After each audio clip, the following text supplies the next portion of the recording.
donc en fait, on a monté une exposition avec l'EPFL, le CHUV et donc l'UNIL, qui s'appelle « Quand j'entends gêne, je pense ». Quand j'entends gêne, je pense. Et l'idée, c'était de récupérer une vingtaine de points de vue de chercheurs dans différents domaines. Encore une fois, ce n'était pas que des généticiens, c'était aussi en sciences sociales, etc. Pour donner un petit flash comme ça de différentes visions sur le gène. Et puis en parallèle de ça, on est intervenu 3 fois sur les marchés. Donc la 3e fois, ce sera mercredi, là, le 30 avril. Et on a ramené un peu notre laboratoire au milieu du marché de Lausanne. Et on a ramené aussi des chercheurs qui sont venus avec leur domaine de recherche pour expliquer un peu ce qu'ils faisaient. Et nous, avec le laboratoire de l'Éprouvette, on a ramené notre matériel pour faire pratiquer les gens. Alors là, c'était, on regardait des choses au microscope et puis on a extrait de l'ADN d'oignon ou extrait de l'ADN des personnes elles-mêmes qui récupéraient des cellules de bouche, etc.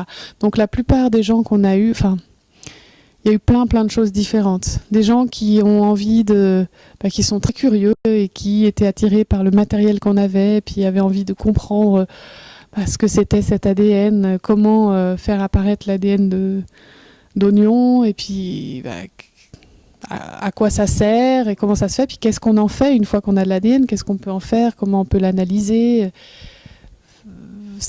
Oui, beaucoup de réponses à de la curiosité. Et puis aussi, ça partait toujours, les gens sont restés en fait assez longtemps, les discussions qu'on a eues, et ça partait. Et puis en fait, on était toujours embarqués dans des discussions très intéressantes sur, philosophiques souvent, ouais, sur qu'est-ce qu'on fait avec nos connaissances aujourd'hui. Alors ça s'appelle la vulgarisation scientifique.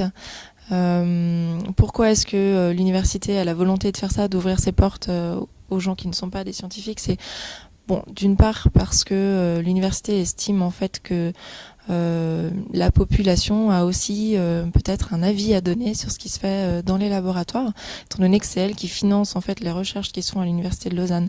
Donc c'est un moyen en fait pour les chercheurs entre guillemets de donner un retour sur ce qui se fait dans les laboratoires, de montrer un peu ce que c'est que la recherche scientifique, en quoi elle peut apporter des choses aux gens, qu'est-ce que c'est qu'un chercheur aussi, parce que souvent on a l'image du chercheur qui est dans son laboratoire, qui cherche toute la journée tout seul ou en équipe devant ces petits trucs, et puis de montrer que le chercheur est aussi une personne comme les autres qui va faire son marché,